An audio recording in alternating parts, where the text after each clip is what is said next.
My name is Avery Rothschild here. I am an evolutionary biologist and an historian. Roger. I told you I didn't want an interview. Do you realize how busy I am here? Avery? Hell, the man's a genius. Without him, this company would have gone nowhere. Hi, are you Sarah? Yes. Sarah Rothschild. I'm Marcus, the documentarian. Oh, hi. Hi. Yeah, we just wanted to do the interview on Avery. Oh, right, of So, course. yeah, My professors have talked about him so much, I just know that he's made a very large impact on genetics. They've already mapped the human genome, have they? Sure. Yeah, they've mapped it.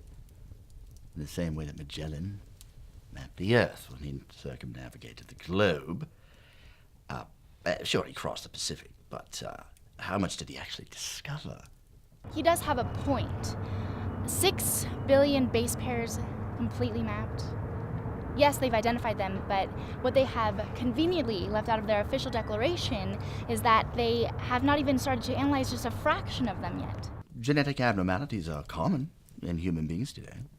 Everyone has them. Now, while I do study the genes that exist in today's pool, my focus is on what used to exist in humanity's genetics. Take color blindness, for example. Ridiculous gene. One must ask themselves, how does that gene still exist? With our primitive ancestors, how were they to know which were the poison berries and which were the safe? It's questions such as these that have brought me to the inquiry if certain genes have survived against all probability. What genes should have survived that no longer exist? Well, when my Uncle Avery first came to me with what he had found, I thought he went insane. I mean, there he was talking about superheroes. Actual superheroes who had existed. At first, I didn't believe him. I mean, who would? Oh, really, it's not something that most people consider completely out there. Most dominant world religions have figures in their history that claim what we would call supernatural powers. Look at Methuselah, Jesus Christ, Muhammad, Shiva, Moses, Buddha. This keeps going. And 99% of the world believes that at least one of these figures walked the earth and had the powers that we hear about. What's to say other people didn't have these powers, except their stories never passed into legend? After he convinced me, I decided to do some research with him. I knew we couldn't use the religion argument. I don't think people would take too kindly comparing Jesus to X-Men. Well, most journals we found contained nothing of value. Of the few that did, a fraction of them were sourced well enough to be trustworthy. But in those, we found hidden treasures. Consider Yannick Boller. Born 1823 in Switzerland, he was a doctor of some renown.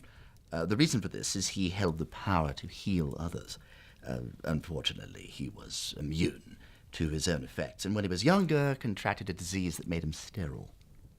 Extremely unfortunate.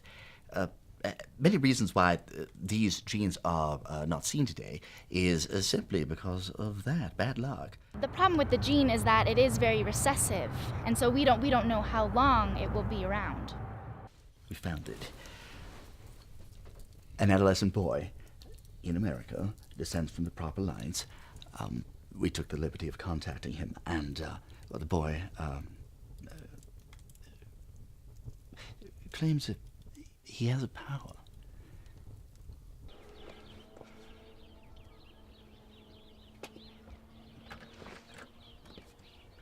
Eric, I presume. Yeah, Dr. Rothschild.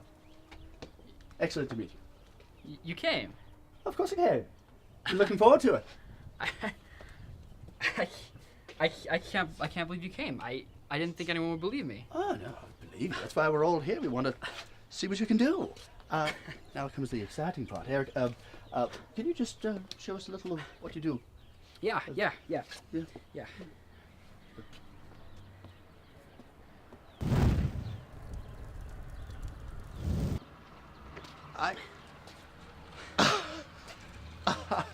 I don't believe it.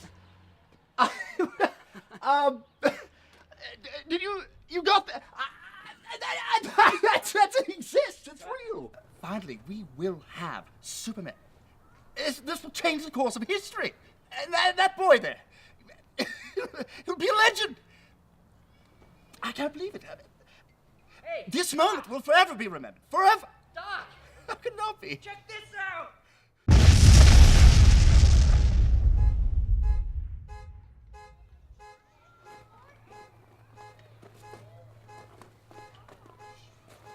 Shit!